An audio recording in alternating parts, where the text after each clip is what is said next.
nying ji ochiko ka ng'ata achiel ne gidagi puodho ka giwacho ni kaluwore kod kogno mane ogoye kata kane gidayo dhoge kaluwore kod kama onego bed norito mano migawo mochung' ne weche mar pur e kaunti ma Kisii. Ng'ama noyier e migawono ma nyinge en Beatrice Mong'ina Doyle ne ok opuodhi gi kamati no ka iwacho ni eti ok en ng'ano ma owinjo bed ni telo e migawono kaluwore kod gigo manyiche olero kata otesege manyiche opedho e mbele e kamati no. Kata kamano warito ane nyaka sani ni ka MCAs ma kaunti ma Kisii mano MCAs 75 ka ang' ne gitieko twak e wi wachno, ang' ne wawinj ane ka gidhi puodho nyinge jogo mane ochwal e mbele gi kata ka bende gidhi dwaro ni mondo mi omed tim kata med go kogno kaluwore kod nyingego. Kata kamano ne oliekore ni kar saa 8 tok kapo ni bunge ma kaunti ma Kisii kata od bura ma kaunti ma Kisii opuodho nyingego, ang' ne gidhi nyime kod chamo muma mano odiochieng' ma kawuono. Kata kamano en gino ma pod warito ka nyaka sani pod twak dhi nyime ei od burano. Kendo jogo ma wawuoyogo kata MCAs moko mowuok oko dakika machuok mokalo mane walosogo nowacho ni gin girango jogo ma gidhi konyo gavana ma kaunti ma Kisii kod tich, kendo jogo ma idhi yier gin jogo mowinjore otel ne migepe mopogore opogore.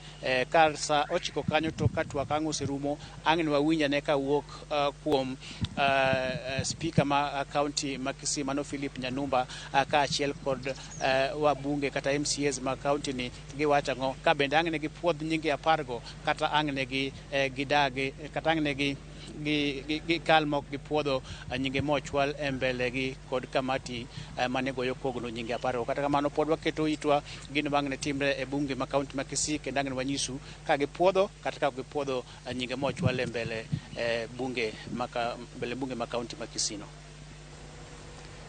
Erokamano ahinya Crispina Otieno kowuok e kaunti ma Kisii. Kama bende luonwa chenro ma kamano, ang'eyo ni weche ma kamago pod wabiro yudo kuku ka achiel kod tiendgi e weche wa manyien mamoko mag odiochieng' ma kawuono. Erokamano ahinya Crispina Otieno. Nyakora Ramogi jwang'a gi sani yiena mar mondo mi wakaw yuyo mokwongo e chenro ni mar Migago odiochieng' ma kawuono. Bende anyisi ni ndikna kacha kokalo e namba mar 33600 nyaka e Facebook kama wantiere live. Yiena mar mondo mi asom mana ote ariyo kende. Abiro somo ote mar Makakumu Junior mabende wacho noneno Migago ka entiere Kirindo. Kasgunga Mbita wacho ni Ramogi TV ler ndi to wacho kae ni Hustler Fund ni geno mane ma jopinya machalo kaka Mama Mboga kod boda boda nitiere godo nikech ndalo campaigns ne onge kod interest mane jopiny chulo to sani opogore. Ka ote mar Jojo Kaka bendo penjo kae ni wach mar interest rate onego choki, owacho kae ni jogi loko kod jopinya.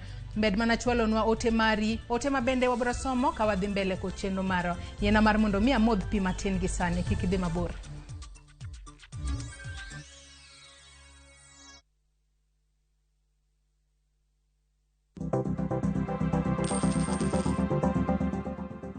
Kik ikaw hola mabiro tami chulo, kendo kik ikaw hola moingo omenda ma ichuli kata ma iyudo dwe ka dwe.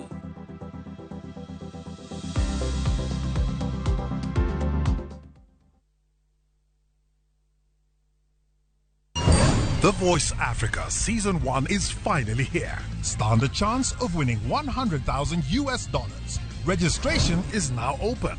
To register, visit www.thevoice.africa. Fill in the registration form. Submit a 1-minute video clip of yourself singing without any instrumentals. You need a valid Airtel line. Registration closes on Sunday, November 20th, 2022.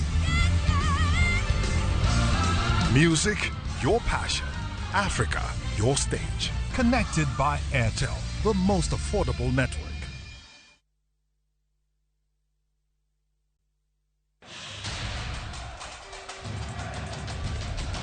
The World Cup fever is here with us. Nani atabeba kikombe? Will it be defending champions France, host country Qatar, 5-time winners Brazil, Lionel Messi's Argentina, ama will it finally go home to England? We already have the games on shabiki.com. Weka prediction yako sahi when the odds are still high on who you think will win the World Cup. Ushinde chapa. Mapema ndio best. Strictly not for persons under the age of 18. Betting can be addictive. Play responsibly. Shabiki.com is authorized and regulated by the BCLB. License number 416. Shabiki.com.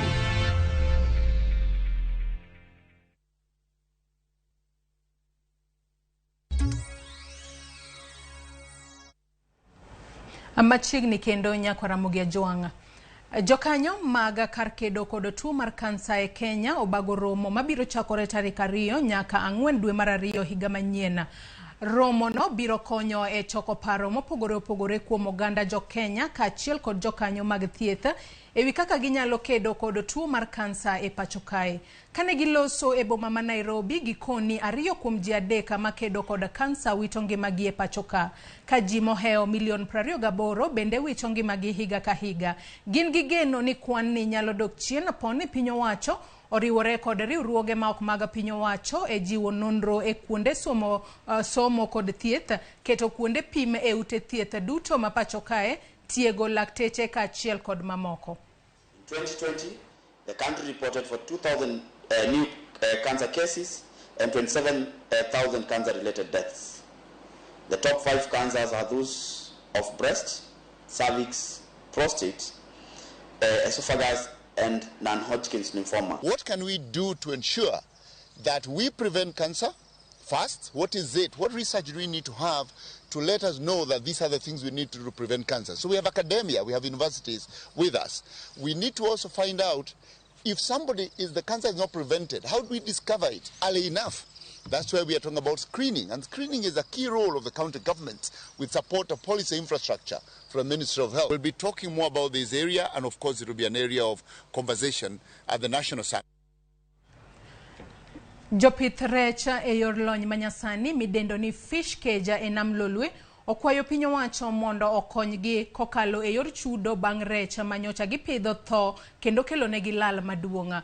Giwacho ni mana kaka jopith jamni mane jambgi otho kaluwore kod oro, piny owacho ne osingo miyo gikonya. Gikoni gin bende lal magiyudo kaluwore kod tho mar rech oduoko gi chien ma kaber to sirikal ogol negi omenda.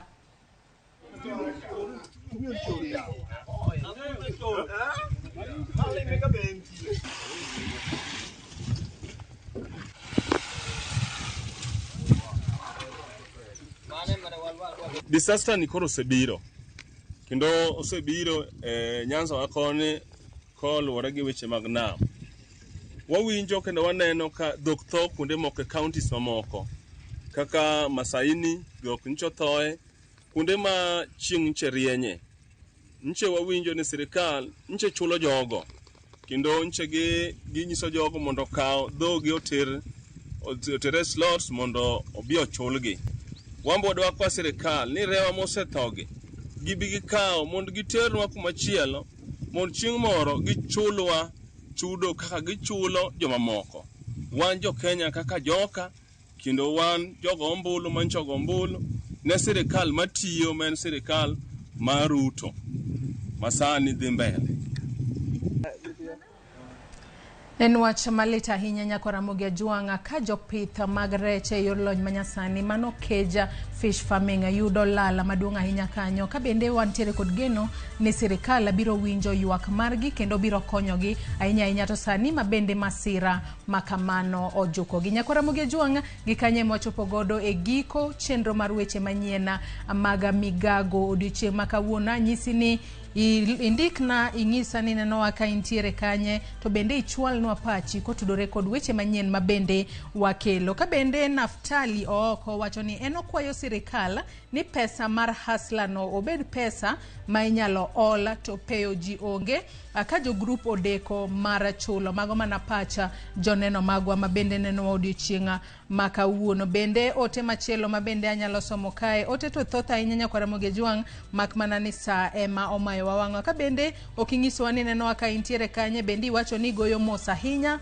ne jopith mag rech ma bende nyaka sani yuago lal maduong' magiyudo. Erokamano ahinya kuom tudri kodwa nyaka Ramogi Ajwang'a e chenro ni mar Migago. Gi kanyo riti masani chenro mabiro tok mae en Kuku World Cup kod Milton Ochieng' Jaka Black.